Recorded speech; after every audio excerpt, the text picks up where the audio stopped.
That is. Hi, welcome everyone to another edition of 27 in Q alongside the two-time Super Bowl champ from the New York True. Football Giants, running back Brandon Back James, at it, baby.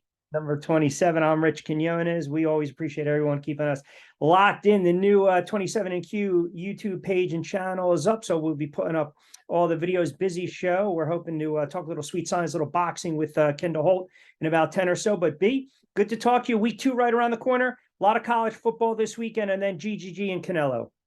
There's a lot of interesting things coming up.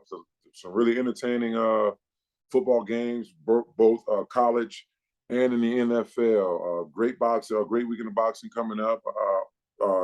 Canelo-GGG III. Yes. So it's going to be interesting to see how that goes. I'm looking forward to that as well. Yeah, and I know we'll probably have our difference in opinion on that when we talk a little more. Wouldn't be a show, baby, if we didn't. It wouldn't be a show. It wouldn't be a show. All right, so quickly, week 2 in the NFL, right? As you kind of gloss it over, Chargers and Kansas City, they start Thursday night. You got some marquee games: Tampa Bay, New Orleans, New England, Pittsburgh, Miami, Baltimore, tail 1-0 teams. Monday Night Football, the Titans and the Bills, Minnesota and the Eagles, and then of course the Giants, who, by the way, are a home favorite, home opener for the first time since I believe 2017, when they were laying 3 against the Lions and lost that one. So it's been a while from an odds standpoint that the sharps, if you will, the odds makers like the Giants at home. We talked a little bit about it on yesterday's show, but as you kind of look at some of these marquee games, does 1 or 2 or 3 stand out in your mind for an early week 2 matchup, like a must-watch type of matchup? Well, I will say this. I am looking forward to watching the two 0-1 teams, the Atlanta Falcons Yep. at the Los Angeles Rams. Yeah. The Rams are a great football team. They went and got absolutely annihilated by Buffalo last week. I'm looking for them to come back, on a great note and wreak some havoc in their home opener. Well, not home opener. It's their second home game, actually. So, and the line's ridiculous in that one. The Rams are actually 10.5-point favorite in that one. The total is 46.5. Atlanta, you could have argued, had an opportunity to win the other day in kind of an ugly game, if you will. And then you mentioned the Rams kind of getting smoked against Buffalo. Tampa Bay, New Orleans, that's about a 1-0 squad. Your Saints, Jameis Winston, Tampa Bay's laying 2.5 on that one. Total is 44. This, to me, has the makings of a high-scoring game. absolutely, and for them to open up week 1 and week 2 with NFC South opponents, I think that's big. They got one against the Atlanta Falcons last week. The Saints did by the skin of their teeth, and it'll be interesting to see them build onto that against a great a football team, a great offensive and defensive football team in the Tampa Bay Buccaneers with Tom Terrific at the lead. Yeah, and then you have Miami and Baltimore. We talked a little bit about Tua. Baltimore kind of just look. They were playing the Jets. Let's be honest, the Jets are just horrible. Baltimore's laying 3.5. That's a nice little test. I see you grinning there, but they are JETS, just end the season. That's a nice little test for Miami, right? A litmus test early on against a good Baltimore squad. Absolutely, you got to play disciplined defense with anytime any team is playing against the Baltimore Ravens. Got to play disciplined defense with a quarterback that that can move around like Action Jackson, and throw it around like he's been doing in the past. It's going to be a very interesting matchup. I definitely want to see what happens there. I like the Monday night games, Titans and the Bills, Minnesota and the Eagles. That's a good matchup, man. That really is. I think that can be a high scoring game too. I know the money's starting to move a little bit on Philly side. Minnesota, Jefferson, Kirk Cousins played exceptional against a Green Bay team that's searching for answers, and maybe they get that win against the Bears. Well, I don't see that. I don't see them coming close to beating the Bills.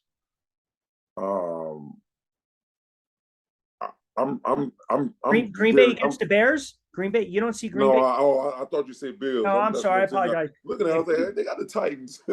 Yeah, no. Right, the Bills are playing the Titans, but Green Bay's laying 10 against the Bears.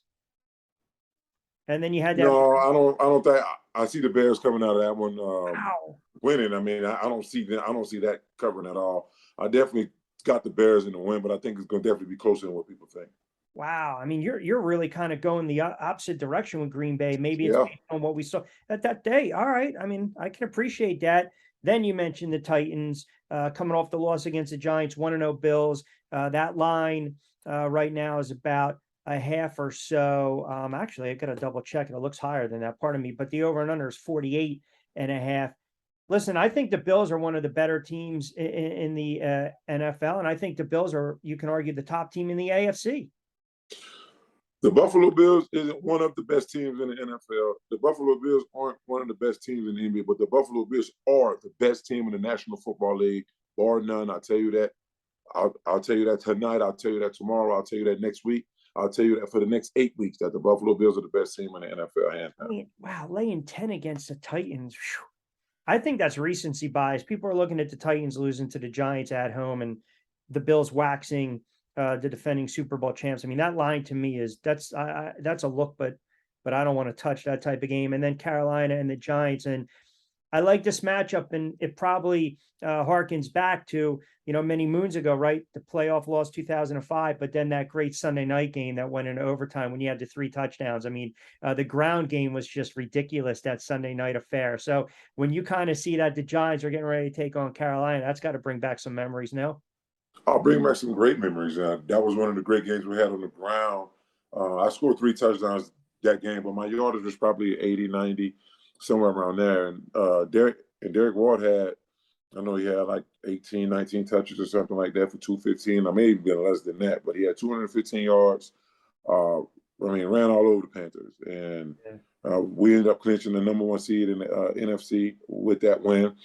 Coming into this game this weekend with Saquon going against McCaffrey, I see them giving up a whole bunch of yards to Cleveland last week. So I'm kind of looking at the same thing with Saquon Barkley and the New York Giants to come in and pretty much put up the same amount of yardage, if not more, than Cleveland put on them. Already, Christian McCaffrey's, he's listed again on the injury report. I think some issues with the shin. I mean, people question that draft pick just like they question the draft pick by Gettleman for Saquon, right? And Christian McCaffrey is a hell of a player, just like Saquon, but the availability, you have to be available, and the kid's always banged up. I don't know if it's a style of running or he's just prone to injuries, but without him, that offense pretty much goes by the wayside. Oh, absolutely. They don't have a way to get the ball down the field without McCaffrey in the game. I mean, the guy is such a dynamic player. He is great in the passing game, probably one of the best backs, if not the best back in the league when it comes to third down. He runs hard. He's a great runner. The guy's great with the ball in his hand. And he didn't do much last week. I think he had like 33 yards or something like that. It wasn't a very good week. But with the Giants playing as good as they've been playing, play last week against the run, I don't see him, even if he played, being able to hurt the Giants on the ground, other than third down situations. If you're the Giants, knowing that you had success against the Titans and you should be able to have a little more ball control to kind of open things up, I suspect this would kind of be the week. I mean, Kenny Golladay eventually has to get into the mix here. I mean, we talked last week about Tony, talked about him a little bit. Dayball came out and said, look, it's all about getting the reps in when we feel comfortable with the set player. I understand all that. But for the money that they're paying Golladay, you've got to want the ball, right? I mean, you've got to be able to get separation. You got to be able to not get chucked at the line of scrimmage. You got to be able to make plays. And if I'm him, I'm barking for the ball. I want the ball. I mean, he can be an important aspect of that offense. Well, I want you to keep in mind, Rich, we're talking about the Giants and the Golladay situation. Any player in the NFL, when he feels like he's great, feel like he deserves the ball, start barking for the ball, they get a label. They get a label. Even Golladay may be sitting there wondering and saying things at home with his mom, girlfriend, wife, whatever have at home, maybe sitting there saying and wondering and saying whatever you're saying. But you can't just go out and bark for the ball, make them give it to you because then they label you as a guy with character issues. So I mean, I just want him to keep working hard. And even if he's covered up, he's a big guy. Give him a chance. Throw the ball up there and let him make a play. Make him make him That's what I'm produce. saying. And when I say barking for the ball, I'm not saying be the prima donna, not be like, the Chad Johnsons or the Owens of the world back in the day, even Moss when he wanted the ball, all great wide receivers and players, but you had to eventually separate yourself. You're getting a substantial amount of money, and you have to be able to produce. That's all I'm saying. Absolutely. That's all I'm saying when it comes to Galladay. That's all I'm saying. And the Giants need him to get that offense clicking and going, because it's going to help out Daniel Jones. It's going to help out the ground game. Absolutely. And and I think the guy, he has a great opportunity. His upside is through the roof. That's why the New York Giants gave Galladay the type of contract they gave him, with his upside. Guy came from Detroit. He was used to losing. He wasn't a big part of a lot of greatness, if you would say. But I think he has a great upside. So he definitely got to get out and give us our worth. Absolutely. Yeah. No, I mean, it's an opportunity for the Giants here to go to 2-0. And then they have a banged up Dallas team. We don't know what's going on with Dak. That's kind of a weird scenario. Jerry Jones was on radio down in Dallas and talking about Dak can come back fairly early. I mean, it's quarterback position, right? You got to be able to grip the football. And if I'm ends or linebackers or a defense, even if I see Prescott out there, what am I going to do? I'm going to constantly smack at his hand. Constantly smack the hand, try to find a way to hit it, trying to find a way to lay on him, step on him, anything you can possibly do to throw him off. I never wish injury on anybody, but it's also, when you see a guy like that get hurt, the number two guy, most of the time in some situations, in some teams, could step in and do just as much damage. So, I mean, I would rather see Dak against the Giants versus anybody else. Anybody else is unknown. I'd rather see Dak. Is that more because you want the best out there, right? You want the best quarterback. I want the best out there. I want the best out there, and I don't want these aggravating, idiotic fans saying we only beat you because we didn't have that. Bullshit. We want you with that. Where the disdain for the Cowboys. I always looked at the Eagles as the biggest rival to the Giants, but as a player, you look at it as Dallas. Well, I will say it is the Eagles. It is the Eagles, because the Cowboys are rivals to everybody. 31 teams is Cowboys rival. That's just what it is. And people hate the Cowboys, and rightfully so. But I still think the Philadelphia Eagles, 2 hours down the turnpike, that's going to always be the Giants' biggest rival. It's never going to change. Yeah.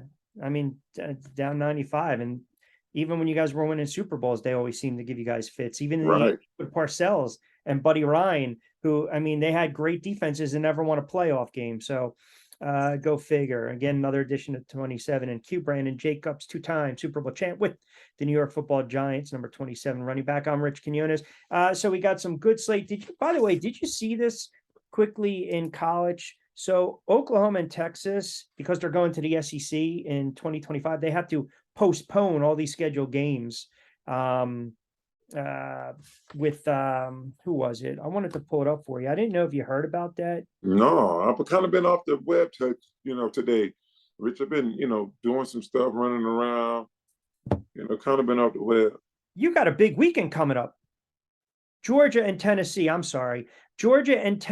to postpone their football series with Oklahoma because of their pending move. I mean, and that's not till 2025. So Oklahoma and Texas go to the SEC in 2025. You got some big SEC squads this weekend. You got some big games this weekend, do you not? I mean, you said yesterday you like Auburn outright over Penn State. I like Auburn outright over Penn State. I like them outright over Penn State. I think the Nittany Lions definitely last week, put together a good football game. But I think Auburn wins this one down in the Plains. You think it's a high-scoring game? Because both these squads. No. I don't believe it's going to be a high-scoring game. I don't believe that at all. Because, I don't think either team has a potent offense that, like that. I don't think they have a potent offense to go out and put up, be 42-35, 28-35, or whatever have you. I don't see a high-scoring game. I see this game being I see a 35-28 game. They can run the ball. Penn State can run it. Auburn can run it, right? Bigsby and the quarterback Ashford. Right, but I want you to Can keep run it. I want you to keep in mind when you're running the ball, the clock continues going, so it don't give you opportunity to get all those to just That's a score a lot fair of points point. like that. Yeah, no. That's a So fair. if you're betting, just if you're betting, I just want to kind of help you out here. if if you are a betting man, Yeah. I know we were kind of going back and forth before talking about with the gambling and the fight coming up this weekend, the third installment of GGG and Canelo. And I got some numbers for you here. So right now, Canelo's at minus 500. GGG is at plus 380. So you got to factor 40 years old, moved up in weight. It kind of tells you he is the underdog. I get the sense you're kind of leaning towards GGG in this one? No. I mean, we had our debate, a few hours ago about the fight and the outcomes of what we thought the fight or what we think the fight is going to Well, be. I'll say it right now for the viewing ones. I think Canelo's got to be dominant, and I think Canelo's has to knock him out, and I think Canelo is going to stop him. Canelo has to be dominant. Facts, right? Check one box. But Canelo is not going to knock him out. That's not going to happen. It's going to be a fight. It's going to be a good fight. Canelo's going to win a split decision. It's going to be a lot closer than what you guys think. Well, see, if I just look at it like this, if you go back from the first two fights, and we always talk about, and I talk about this on the air, broadcasting the fights, quality of punches, right? Are you looking at power shots? And I look at both these guys, and I know they're high volume, they're active punchers. I look at it is that Canelo's got to be able to get to the body to be engaged. GGG is probably going to try to jab him to death, so he's not going to allow him to get inside. And again, I think maybe that frustrates Canelo, but I think if there's a point in the fight where GGG's down on the scorecards, he's going to have to take that risk, right? So if I'm going to lose, what difference does it make if I lose on the scorecards or if I lose getting caught? That's the way I look at it. And I think by that 8th, 9th, 10th round, he's going to get caught. I think he's going to get wore down. My only concern is that Canelo comes out right at the gate and gasses himself the first couple rounds. That's my one concern. Well, I mean, I think Canelo takes a little bit too long to get going, and it kind of puts him behind the 8 ball, and he ends up having to fight a much difficult fight in the last 4 rounds of the fight just to try to win on the cards. I think if he can come out, he's fought the damn guy twice already. Yeah. There's no feeling. He didn't learn anything new. He might be in better shape. Canelo didn't learn anything new. Might be in better shape. It is what it is. I think he should come out aggressive, going forward, sticking the jab. I mean, try to make Triple G fight going backwards, and try to counter, which he doesn't do well at. He's not that. He's a guy that's like to go forward and use his jab and try to make things happen. He tries to bully you. If you can make Triple G fight going backwards, I think he'll have an opportunity, I think, to stop him then. But other than that, I don't see him stopping. Man, I mean, I just think he needs to win this fight, and he's got to do it in dominating fashion, man. And I actually, believe it or not, they loathe each other. But when you think about it, you go back 2018 when Canelo was popped with the PEDs. I mean, that was one of the reasons that everything was kind of postponed. To me, this fight should have been done a couple of years ago. It is what it is. So you got to wait it out. But I need a dominating performance by Canelo Alvarez. And, Golovkin is going to throw all the tricks of the trade. He's got to be able to bank rounds early. I think if he banks rounds early, then all of a sudden Canelo starts to force the issue a little bit. And GGG is a smart fighter, right? Absolutely. So if you have Canelo trying to stalk him and cut off the ring, GGG can, as you mentioned, get on that stick, get that jab going, just kind of jab him to death and maybe win an ugly fight. It's a good fight. I mean, even looking at I've been looking at 168, Canelo, Benavidez, Plant, Ryder, Danny Jacobs. I mean, for my money, I think the best division right now in boxing, I look at 135. I think 135 is stacked. I mean, Garcia goes 140. Okay, fine. Lopez, Lomachenko, Haney, Tank Davis. I think if Davis fights Garcia, Davis is going to knock him out. Now, Rich. Yeah. I see how you say that because we've seen how aggressive Javante has been in recent, past fights. Yeah, yeah, And activity wise for Garcia, he hasn't really been that active. Always having something wrong. yeah, Either it's yeah. a damn anxiety attack or some damn something, right? But I do see the talent and ability that Garcia possesses that could give Tank a hard time. The guy's fast. Not sure how Yep, strong he is, but the yep. guy's fast, and I mean, he's 5'11". He's 5'10", 5'11". That can pose a problem with a reach with as fast as he is. He have opportunity to outlast Javante on the cards. But I'm going to go with Tank myself. But it's not a walk in the park, and it's not something that you can bet on. No, you're right, and maybe I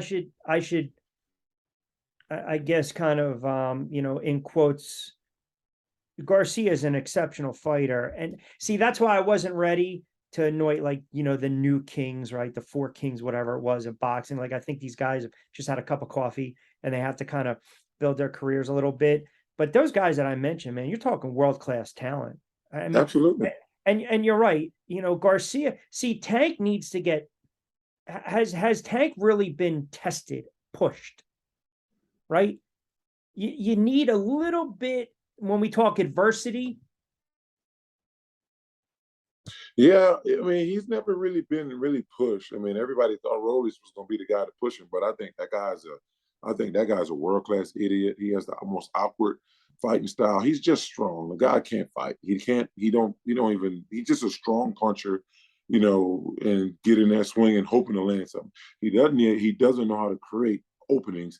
He doesn't have good footwork. He's all over the place, tripping all over himself, lifting the back leg up instead of sitting down on the back leg. It's like all kinds of stuff.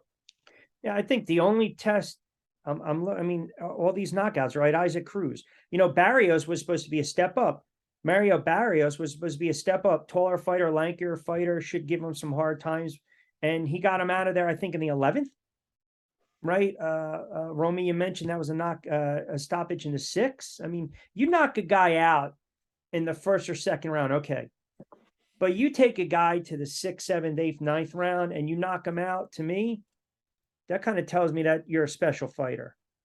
Absolutely, absolutely, because that means you dictate the fight. You've dictated the fight from the first round all the way to that point when you can control the fight, like that. Stay on it, not let your stamina give you, a big problem. Right. And I think that's definitely when you dominate the fight. When you can get a knockout in the 7th, 8th round, and you dominate all rounds, that puts you on some goatish type Yeah. stuff. Yeah, no doubt. Like when he took care of Gamboa in the 12th. Absolutely. Right.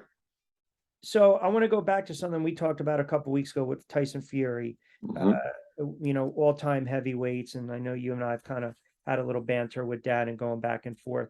Um, I threw out names: Ali, Holmes, Lewis, Foreman, Frazier, Lennox Lewis. I mean, even Rocky Marciano was 5'10", a buck 88, Holyfield, Jack Johnson. Um, it's hard for me to say that Fury is number one. It's hard for me to envision in my head. It's like these fantasy matchups, right? Remember when the NFL used to do those fantasy matchups, right? Yeah. Right, 86 Giants against the 78 Steelers, or whatever it was, 72 Dolphins, 2007 Giants. It's hard for me to do it with boxing. And I went back, and man, I'll say Fury is an all-time great, but I'm sorry, man. I cannot put him number one when I give you these guys. I can't. I mean, think about it: Ali, Frazier, Foreman, Floyd Patterson, Ken Norton. I mean, I'm giving you the who's who. Holmes, the 8-year run, the best jabber as a heavyweight. Lewis, 25 consecutive title defenses. I mean, Only one I give a shot to out of that group is Lewis. That's it. Just because of the size. I mean, Tyson Fury is 6'9", great foot movement, great. He's a great puncher. He uses his jab effectively. Doesn't waste punches. He's just, for what he possesses as a human being, with his ability to throw punches, his ability to get out of the way of punches, and his ability to pivot and slide one side or another. his ability to counter with that size and reach, we have never seen that in the sport of boxing. We've never seen anything in the sports of boxing. And speaking of the sport of boxing, look at that. He's jumping on. He's doing double duty. We got Kendall if he can hear us. You good, Kendall? Yeah, I Can can you hear see you. him? Oh, there we go. All right. So we got you for about a good 10 minutes, man. We appreciate you jumping on 27 and Q. And Brandon and I were just talking a little bit about, some of the all-time great heavyweights. And I'll ask you right now, Brandon has Fury as number one. And I threw out the likes of Ali, Holmes, Foreman, Frazier, Lennox, Lewis. I mean, where do you rank Tyson Fury? Tyson Fury. Tyson Fury. I mean, he could be number one. So Brandon not that far off.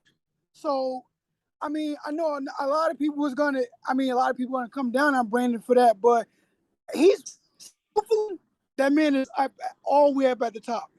He's a big athletic heavyweight. You don't see those type of heavyweights. So it would have been good to see him in here with Lennox Lewis, who's another giant heavyweight. The George Foremans of the world. It'd have been good, but I mean, he is the best heavyweight of today, no doubt about it. Sure. No All question. time, it's argued he could be.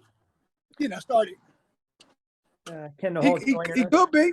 Yeah, New Jersey Boxing Hall of Fame 2018 former WBO champ and one-time ranked the number one boxer in the world. Let me ask you something. When you look at your career and it's kind of like a who's who, I mean, some of the guys that you fought as well, Garcia and Torres and Bradley. I mean, Lamont Peterson, right? I mean, who was your toughest opponent?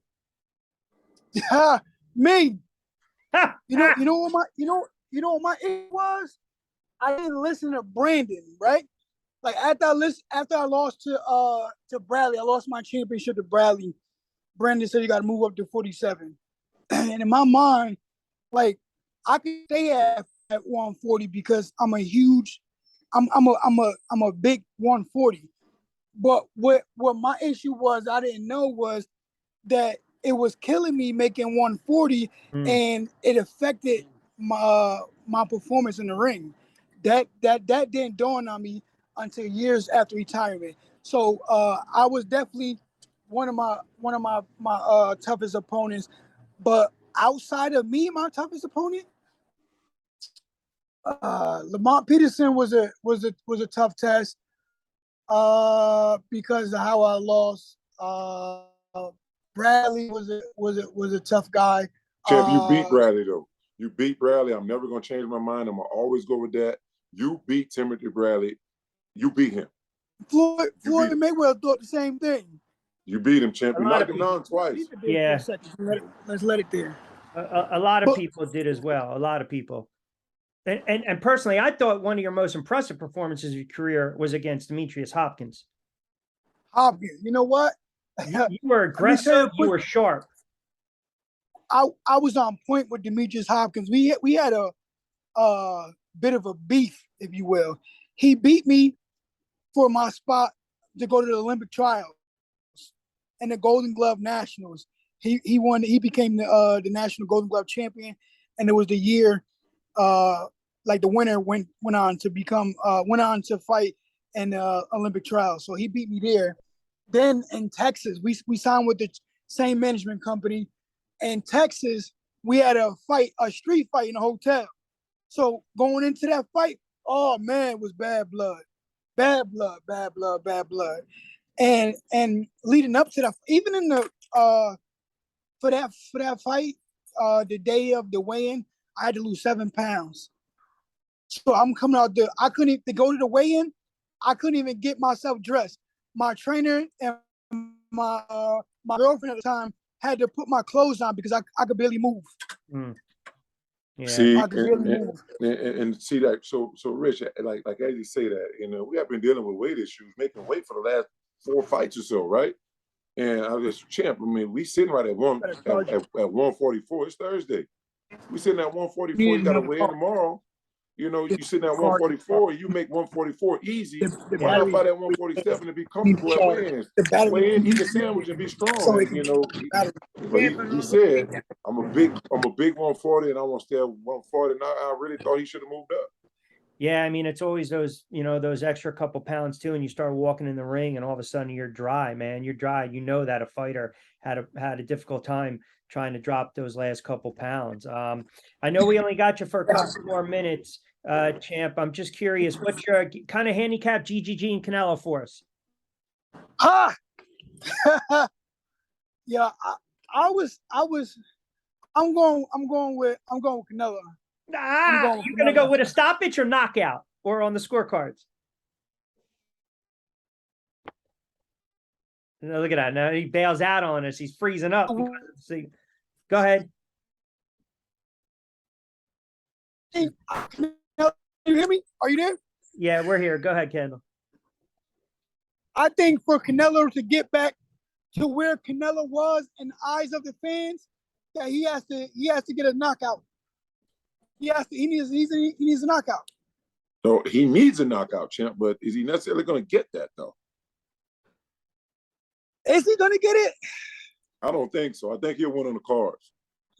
Close, and I think he'll win a close fight on the cards. I mean, let's be honest. Like Triple G is not a, you know, he's not a tomato can. We can't just say he's going to walk in the ring and beat the guy that's naturally bigger. You know why we say that? Because Canelo has been put on such a high pedestal. So we look at him as almost like a god. So, and we expect Canelo to knock out or demolish anybody he steps in here against. So for him to get back to that stage where he was, where the fans looked at him like godlike, he would have to beat GGG from pillar to post if he doesn't stop him. And if he doesn't stop him, I mean, then to me, I just don't see if he doesn't have a dominant performance, I just don't know where he go after this. Like, I don't know what's next for him. Like, all right, this is the third fight. You just lost before this. Now he loses again.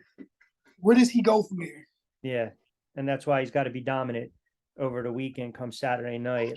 He has to be super dominant. I agree 100%. I tweeted it out. I think he's not only got to win, but he's got to win in dominating fashion to shut up a lot of people. And you know, GGG's going to throw him all the tricks in the trade. Hey, listen, I know we only have a couple more minutes. Last one for me.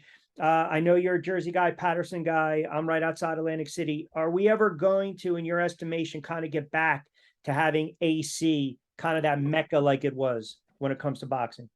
You know, when we're gonna get back to that? When I've been campaigning because I want to be the commissioner of boxing in New Jersey. So, and that's one of my things that I want to institute in boxing. I want to get, because Las Vegas has taken that shine away from Atlantic City when all the big fights happened in Atlantic City back in the 90s, and I want to get that back to where it used to be. I mean, early 2000s too. That's some big fights in Atlantic City. I was happy. I made my pro debut down there. I won the fight down there and became #1 in the world. So I'm happy I got to perform live in New Jersey. But I definitely want to campaign to the promoters and bring boxing back to Atlantic City, because I mean, where'd you go? And boxing was Atlantic City. You go down there, you see the lights, you see the buildings. It was just, that's the place to be. And I want to bring that back. So I want to be the boxing commissioner of New Jersey one day. Yeah, that's. I mean, you're a world champion. You're a former world champion. I mean, why not, right? They're putting all these people in place. They're putting all these people that really don't know too much about the sport and sitting there making rules, saying what you can and cannot do, and has never put on a pair of gloves in their life. Oh, and I have some things I'm gonna change. I have some things I'm gonna change when I become commissioner. You see that? I'm speaking it into existence. You know, affirmations, manifestations. I'm definitely, when women come to New Jersey and fight, women are saying they want to be paid equally as the man, like as the men, the the men fighters. All right, so now when you want a championship fight, in New Jersey, women will have to fight 3 minutes a round. You have to go 12 rounds if you want to be champion. You want to fight in New Jersey. You want that equal pay. It's time for women to start being on an equal playing field if they want to be equal financially with the men. And that's one of the first things I'm going to institute when I become the commissioner of New Jersey. All right. Hey, let me listen. It's got to get back on the map with some of these money fights, right? Some of these prize fights. I know we're tight. We're gonna get you back on though. I know you're double duty, right? You're talking to us, you're working, you're grinding it out. You know, you're siding with me over Brandon, which is a good thing. That's fine. I'm okay with that. Hey, Tyson Fury is the best heavyweight ever, though. His argument. His argument. I mean, I'm not going against you on that because I kind of agree with you, and I'm always like I'm thinking like I'm trying to think like who would give him problems. So Lennox I'm kind of like iffy, but it's hard to disagree with you. Lennox Lewis, I think, would be the closest one to. Why? Because of his size. Because his size, the size different, the power that he possesses. His skills, which Lennox Lewis have great skills, but none of those other guys are big enough. None of those other guys who have great skills like that to just go in there. This guy is 6'9". He's 6'9" with great movement, fast hands. Like he uses his reach to his advantage. I mean, I don't see anybody from back in the 90s, 70s, 50s, 30s, whatever you want to say. All of these other guys I would like to see Holmes. I would see Holmes. Holmes would jab him. He would jab him, keep out of harm's way. Ali would probably dance around. Frazier would probably want to rough it up with him a little bit. He'd probably. But how would you jab him and stay out of harm's way? That jab he got is long. Yeah.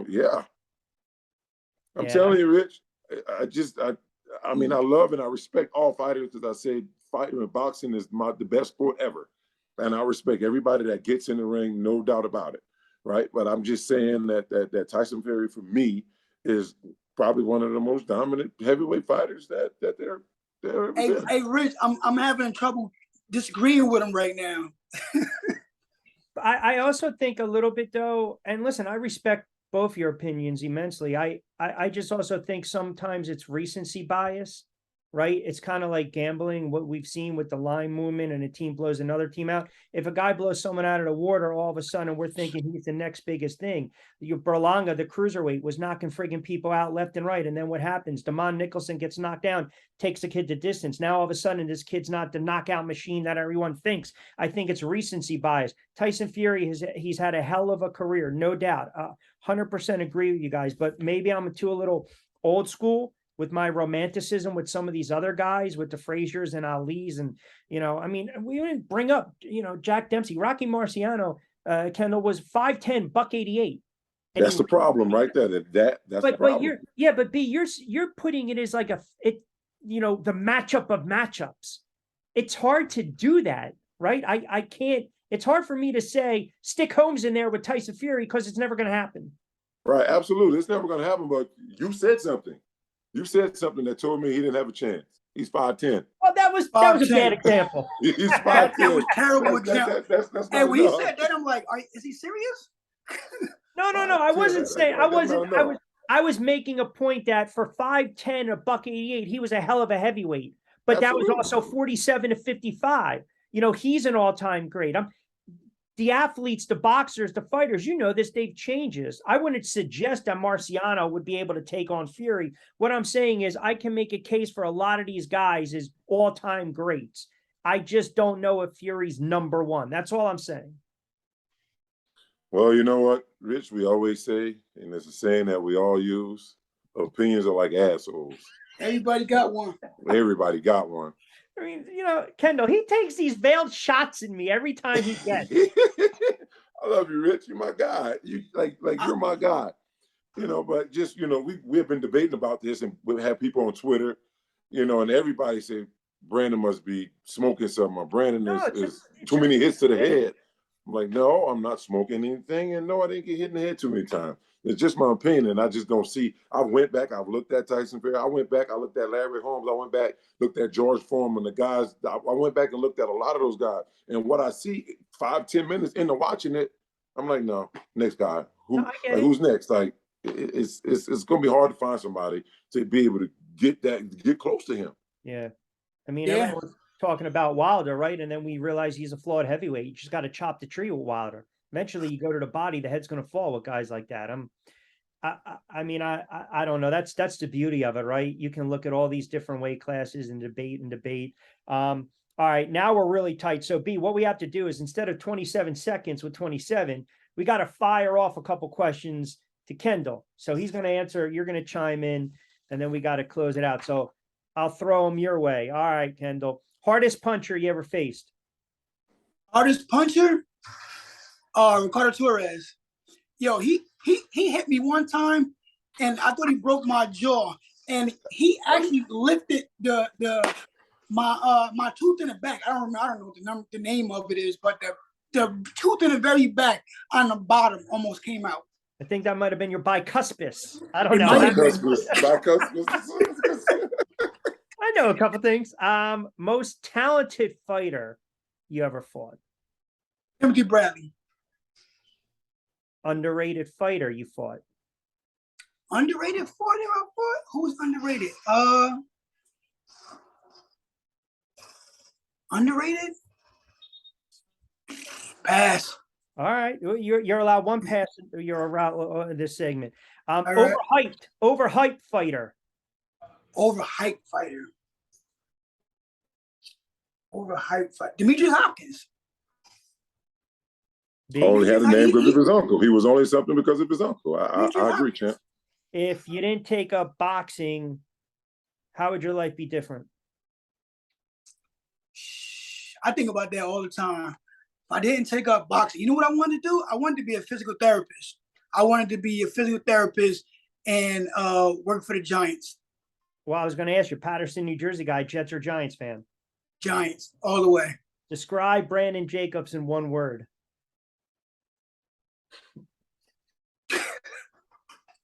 Only one word? Let me see. I'm trying to think. Caring. Very caring. All right. That's good. See, that's not bad.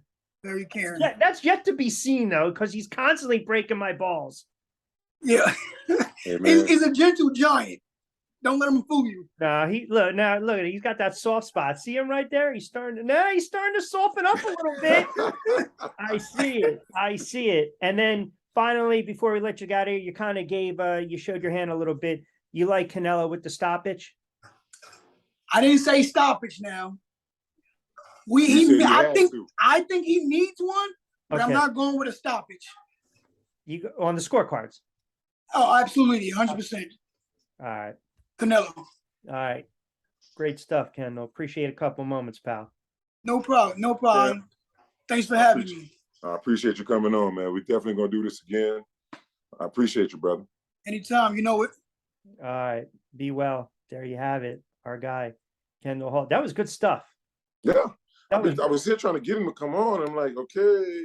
No. And I'm like, what are you doing? Well, I'm glad we were able to stretch it out a little bit. That's good because typically I know the clock kind of winds down. I've been like, man, we're getting rolling in a good segment, but soft spoken, man. You know, that's a Patterson guy, man. That's a tough ass city, Patterson. That's my guy right there, man. I started managing him, man. Like I said, I gave him all the advice in the world. He just wanted to stay down at 140. I think if he'd have made that move to 147, I mean, Rich, we comes with a fight.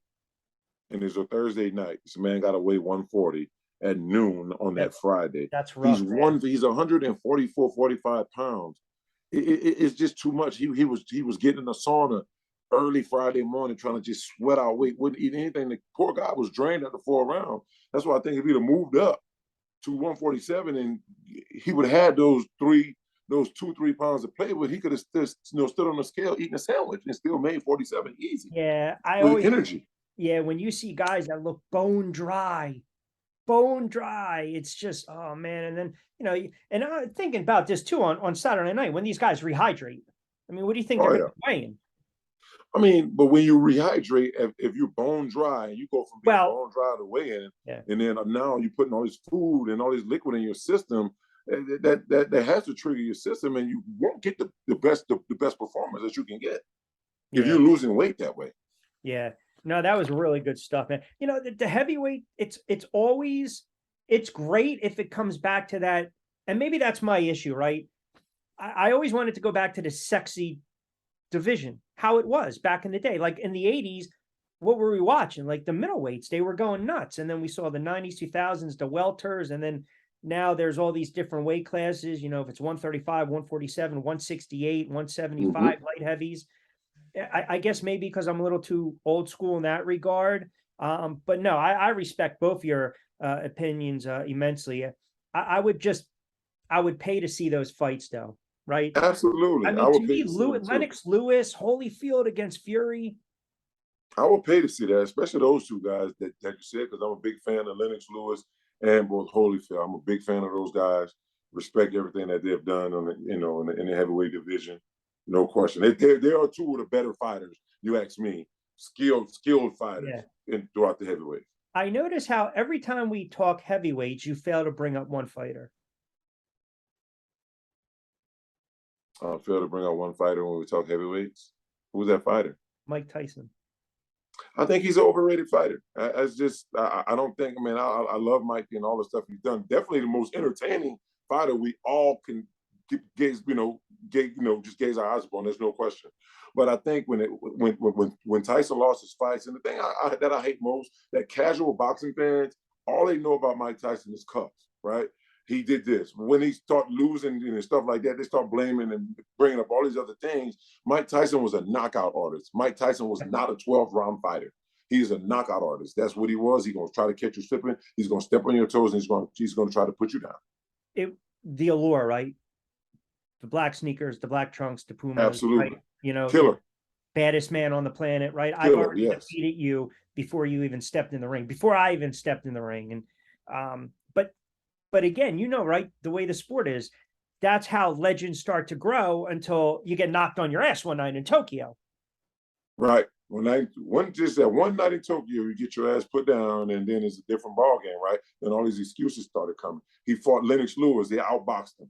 He outboxed him. Evander Holyfield, he bit him, but he outboxed him both times. So it was against real, true counter fighters and guys that know how to move the ring, that's not standing in concrete, that's going to be there for him to hit. He loses. Yeah. The one thing defensively, he was always good moving his head, moving around. But you're right. He's your quintessential knockout artist, right? When we talk about some of the Mexican fighters, they're constantly coming forward, right? The Puerto Rican fighter, your guy Cotto, what am I doing? I'm banging to the body, right? Yeah. That's my MO. Tyson was just coming, boom, boom, boom. Right, looking for that knockout. Yeah, that's what he's doing. And Bulldog, no doubt. It is amazing. The sport of boxing, the beauty of it is, if you just have that allure, you've already won the mental warfare, the mind game. How many of his opponents you think early on were sitting there saying, I'm about to get my ass whooped? Shit, pretty much all of them, because except the ones who believed in their skills. A lot of these guys, this guy's talking about, when he talk about Mike Tyson, they talk about Bruno. I'm like, this guy, come on, man. Like, give me one glove and tie my other hand behind my back, and I can beat Bruno. Yeah. Like, I can't, guys just sitting there waiting to be hit. Now, if I had to pay money for an exciting fight, a knockdown, drag-out fight, I'm going to pick to watch Mike Tyson. I'm going to pay to watch Mike Tyson, because he's going to give you what you want. But I'm not going to put him in against a guy like Evander Holyfield and Lennox Lewis, who's not going to be there to take those punches. I want somebody who's going to be in concrete. I want somebody who's not going to be able to move. I want somebody who's going to stay there and think he can slug with Mike. Can nobody slug with him? No one in the history of boxing can stand there and slug with Mike Tyson. Right. Nobody can and still win the fight. No, but outbox him, they got guys out there that has done that. And that's a piss poor game plan if you go in thinking, absolutely, I'm going to try to outslug this guy. I mean, give me Hagler, Hearns, Leonard, Durant. Give me those guys ringside. I'll watch it all night long. But that's funny because, as you mentioned when you were telling me today that you managed Kendall, because what did I text you? Oh man, check out that opening round of the Torres fight. You kind of wrote back, yeah, I know. That second fight, right? That was a hell of a round, man. I was there. Yeah. That, like, one of those opening round fireworks that 61 seconds. That's crazy. That's not bad. He got knocked down, right? Twice, and then right. I mean, Kendall's been in the ring with some great people. He's been in the ring with Timothy Bradley, who I think he beat. Danny Garcia, I think that was a closer fight than people, think it was, right? But Timothy Bradley, I think he definitely beat him. I think he definitely beat him. Knocked him down in the first round. Knocked him down in the 12th round. That's a 4-round advantage just with those 2 knockouts, right? So you mean to tell me, in between 10 rounds, he didn't win at least 3 of those 10 rounds to even go into at least a draw? I think it was bullshit, and I think he won the fight. Give me the prediction Saturday night, Canelo-GGG. Canelo-GGG, I think Canelo wins a split decision. Just don't give me like goofy scorecards, like 115, 113, 118, 110, then all of a sudden 114, 114. Yeah, I'm with you on that, because you got what I'm saying. Make it clean. Yeah, I totally get it, because it's like somebody had an agenda when it's like that. I get it. I totally understand what you're saying. That's the sport of boxing. Yeah, totally understand what you're saying there. Giants, Panthers. Give me a prediction on that. Giants. I'm going with the Giants 27-16. I like a 21-17 game. I think Daniel Jones throws 3 touchdown passes, doesn't turn the ball over. What are you thinking for Saquon? I'm thinking Saquon, 18, 19 touches for 145, 150 in the touchdown. All right. And you what game are you going to this weekend?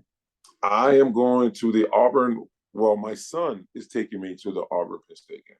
There you go. Oh, all right. I got a call. I got USA versus Portugal boxing to call in Delaware, of all places. How about that? Oh, nice. Yeah. Well, I mean, it should be awesome. I forgot people live in Delaware. Yeah. It is the first state. How about me, by the way, as we close it out, throwing out the bicuspis? Yeah, that was pretty interesting.